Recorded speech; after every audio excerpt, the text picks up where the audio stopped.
Olá, bem-vindos ao curso de Licenciatura em Química da Univesp. Essa é a disciplina Elementos de Mineralogia.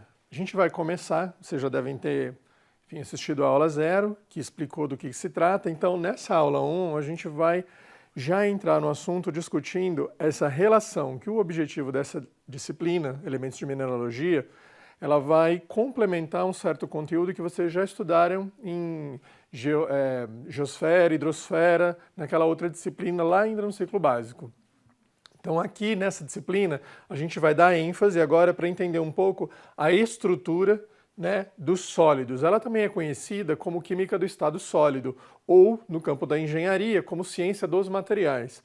Na disciplina de Química Geral, depois em Físico-Química, vocês já foram inicialmente introduzidos aos 3 estados, né, de agregação da matéria, líquido, gasoso e sólido. Em Físico-Química vocês estudaram um pouco mais gases e líquidos, e agora nessa disciplina vocês vão estudar um pouquinho mais a questão dos sólidos. E aí, por que a gente vai estudar então a questão dos sólidos? Historicamente, a humanidade já passou pela Idade da Pedra, a Idade do Ferro, a Idade do Bronze, né? E, consequentemente, até o que hoje algumas pessoas dizem que a gente está vivendo na Idade do Silício, em função do impacto que esse material, o silício, né, esse elemento, ele tem, principalmente em relação à tecnologia, microprocessadores, microeletrônica e tudo mais. Então, entender a relação das estruturas dos sólidos com o tipo de propriedade que ele apresenta é fundamental. Basta a gente olhar ao redor que a gente vai encontrar uma série de materiais. Vocês já devem ter observado aqui na bancada, a gente já trouxe alguns modelos de estrutura de sólidos que a gente vai discutir ao longo dessas aulas e das próximas semanas. Então, o tipo de material que a gente vai encontrar na forma sólida são diversos.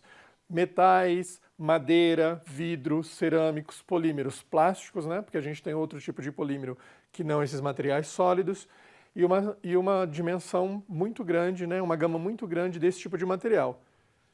É muito importante a gente conseguir ter uma melhor compreensão da relação da estrutura, ou seja, qual é a composição desse material e a forma como ele está arranjado submicroscopicamente, porque isso tem uma relação, um impacto direto no tipo de propriedade que esse material apresenta. Então não basta você ter um bom projeto para a construção de um prédio, de um edifício super moderno, se a escolha do material não for apropriada. Será que ele tem resistência para isso? Será que ele vai resistir a calor, a peso, as outras intempéries, as outras variáveis que podem influenciar? Então é muito importante a gente ter um pouco da noção desse tipo de material. Em geral, eles são agrupados e organizados em 3 grandes grupos. A gente tem o grupo dos metais, dos cerâmicos, os vidros estão aqui nos materiais cerâmicos, e dos polímeros.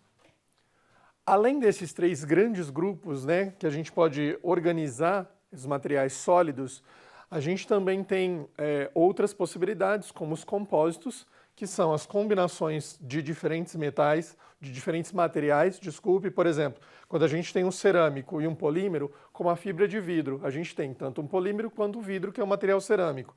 A gente tem uma quarta categoria, além dos compósitos, que seriam os semicondutores, que seriam intermediários entre materiais condutores e materiais isolantes. Então, todo esse trabalho aqui da gravação das aulas, por exemplo, se a gente não entendesse a propriedade desses materiais, como é que ia transmitir essa informação, ou seja, a captação dos fótons que estão sendo emitidos na forma, né, para ser capturado na forma de imagem, depois passar por esses fios, pelos circuitos. Então, conhecendo a propriedade do material, a gente escolhe e seleciona o material mais adequado para explorar essa propriedade. E um 6º grupo seriam os biomateriais. Basicamente, são materiais, né, dentro desses grupos, mas que são utilizados principalmente em implante em seres humanos. Então, seriam materiais que resistiriam à reação com o organismo, né, para que não provocasse efeitos colaterais. Mas, de uma forma geral, eles são considerados 3 grandes grupos. Então, aqui tem um exemplo, né, de materiais metálicos, materiais cerâmicos e materiais poliméricos. Já dá para a gente ter uma ideia, olhando essas imagens, o tipo de propriedade que eles apresentam. Veja, os materiais metálicos apresentam um brilho característico, mas também tem a questão da dureza e da resistência. Alguns desses materiais vão ser mais maleáveis, outros vão ser mais dúcteis. Então, em função da estrutura e do tipo de ligação, a gente consegue entender e explorar. Materiais cerâmicos, a gente vai explorar também, ou seja, esses sólidos, esses materiais, principalmente os cristalinos, eles não são perfeitos, eles também apresentam defeitos, mas os defeitos são muito importantes para a gente poder explorar propriedades como cor de um material, como brilho do material, uma condutividade, ou mesmo evitar a condutividade e preparar um material isolante. E os polímeros também, em função da sua flexibilidade, né, a dinâmica, a gama que a gente tem em relação a esse tipo de material. Aqui a gente tem nesse diagrama uma estrutura, né, para a gente tentar organizar um pouco essas informações.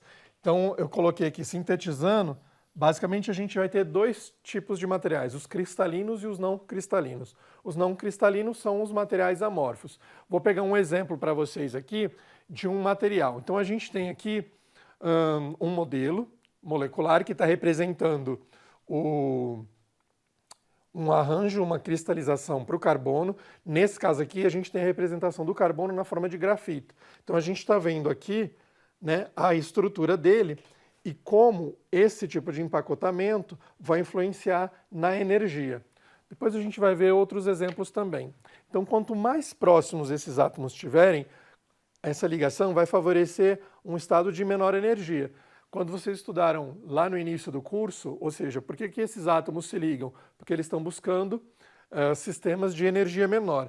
Então, quando a gente tem um sólido cristalino, um material cristalino, aqui tem uma representação dele, é um material mais denso, pode ver que tem poucos espaços, né, entre eles, o empacotamento é bem regular, então isso vai fazer com que a energia diminua e ele ganhe em termos de estabilidade. Então, quando a gente olha aqui nesse diagrama, a gente consegue perceber qual o mínimo de energia que esse sistema aqui vai encontrar. No segundo caso, a gente tem um sólido amorfo, que vai apresentar uma estrutura irregular. Então, a gente pode perceber espaços vazios e esse arranjo ele não tem regularidade, então ele tem algumas falhas. Isso a gente consegue também observar aqui no diagrama de energia, que ele não está na sua energia mínima quando a gente compara com um sistema cristalino bem regular e organizado. Tem uma energia menor, senão ele não se ligaria, não ficaria próximo, mas maior quando comparado com empacotamento ou uma cristalização, uma solidificação para o cristalino. Nesse outro diagrama aqui do lado, a gente tem uma síntese, na verdade, dos tipos de ligações químicas que esses materiais vão encontrar. Então, as ligações químicas elas vão poder ser de duas maneiras, ou interatômicas ou intermoleculares. Então, entre átomos, vocês já estudaram em química geral e já viram em outras disciplinas, pode ser iônica, ou seja, o tipo de ligação no qual você vai ter um elemento eletropositivo e um eletronegativo, e através de um mecanismo de transferência de cargas, eles vão se aproximar e vão se estabilizar. Você pode também ter o tipo de ligação covalente. Você vai ter entre elementos eletronegativos, e nesse caso não vai ter uma transferência de elétrons, mas vai ter um compartilhamento de elétrons. Dentro da ligação covalente, com duas possibilidades, polar e apolar, ou seja, dependendo da polaridade dos seus átomos que estão compondo essa ligação química, ela pode ser classificada em polar ou apolar. Por exemplo, polar a gente teria aqui um exemplo do HCl, então um hidrogênio ligado a um cloro. Como o cloro é muito eletronegativo, a tendência da nuvem eletrônica dessa carga é ficar mais próxima do cloro do que do hidrogênio. Isso vai fazer uma certa polaridade. Vai provocar uma certa polaridade, né? No caso apolar, a gente tem, por exemplo, O2, a molécula de oxigênio. A gente tem 2 oxigênios, então não vai ter disputa, essa nuvem eletrônica vai ficar distribuída entre os dois, porque a polaridade, a eletronegatividade dos dois é a mesma, né? A gente está tratando do oxigênio. E uma terceira possibilidade, que seria as ligações metálicas entre materiais eletropositivos, entre os metais, através de uma teoria, existem duas possibilidades para a gente explicar as ligações metálicas. Nesse momento, o que interessa para a gente é a primeira teoria, chamada de nuvem eletrônica ou mar de elétrons, onde a gente tem fixas as posições dos cátions e embebidos de elétrons distribuídos e em movimento, que vai exatamente, em função dessa característica, possibilitar a condução de eletricidade, propagação de calor e tudo mais. Mas a gente tem também na formação, então, desses materiais as ligações interatômicas. Aliado a isso, a gente vai ter também as intermoleculares, que podem ser forças de Van der Waals, dipolo, dipolo permanente, dipolo induzido, e as ligações de hidrogênio. Não ponte já não é uma nomenclatura que a gente continua utilizando, né? As ligações de hidrogênio,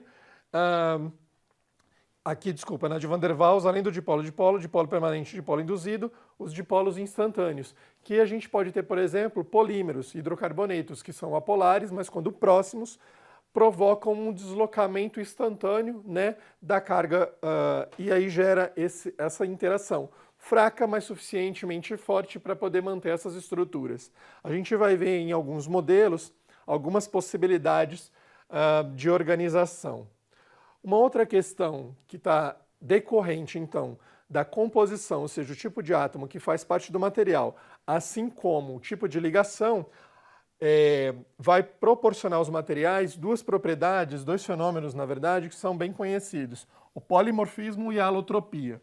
A alotropia é um polimorfismo, mas para um elemento puro. Ou seja, vou pegar aqui um exemplo para vocês, que a gente já tinha usado inicialmente. Então, quando eu tenho apenas carbono, um estado de cristalização dele é essa forma, que é a estrutura do diamante. Veja que em função desse tipo de arranjo que ele está promovendo, a gente vai ter um tipo de estrutura que vai dar uma rigidez maior para esse sólido. Então, isso vai ajudar a explicar, por exemplo, a propriedade da dureza do diamante e da estabilidade que o diamante tem, que ele passa por muito, muito tempo e mantém as suas mesmas características sem degradação, né, sem algum problema. Então, é uma estrutura muito estável. Daí vem, né, aquela frase que os diamantes são eternos. Mas a gente também pode ter um outro tipo de arranjo somente de carbonos, onde a gente tem, nesse segundo caso aqui, já foi mencionado, na forma de grafita, ou seja, o tipo de organização que ele tem. Então, entre os átomos de carbono, eu vou ter ligações covalentes, mas entre um plano ou uma lamela aqui de carbono, esse plano de carbono para o segundo plano de carbono, eu tenho outro tipo de interação, que são as interações intermoleculares. Então, entre o que está formando aqui em cima e o que está formando aqui embaixo. Então, essas atrações, essas interações mais fracas vão ser responsáveis, né? Por exemplo, no caso da grafita, eu consigo deslocar esses planos. Então a grafita é um material, esse material que tem na lapiseira de vocês, muito mais flexível comparado com o diamante, em função da própria estrutura. Olha aqui, quando a gente compara um com o outro, dá para a gente perceber bem a diferença de um para o outro. Mas o carbono, então essa seria um polimorfismo, só tem carbono puro, que a gente vai chamar de alotropia. A gente também tem uma outra possibilidade do carbono, que é o C60, que é o fulereno. Ou seja, está colocado aqui, né? Quando a gente tem 60 átomos de carbono, a forma com que ele consegue se organizar, ele preserva a simetria. Então isso dá uma característica, uma propriedade para o material. O caso do carbono, quer dizer, quando ele tem 60 átomos, ele forma o fulereno. Mas se ele tiver também 70, pode ver que ocorre o quê? Uma distorção, então, nessa estrutura. Ele perde essa simetria. O C60, vocês vão estudar em algumas aulas mais para frente, elementos de simetria e operações de simetria. Então, se a gente passasse um espelho aqui no meio, bem aqui no meio, o que eu tenho desse lado, eu tenho exatamente do lado de lá. Se eu tivesse o C70, eu já não consigo manter essa simetria. Então, entender a estrutura e as ligações que fazem parte vai nos ajudar a entender as propriedades que os materiais apresentam. Então, a gente tem aqui nesse quadro, né, algumas possibilidades, formas alotrópicas para o carbono.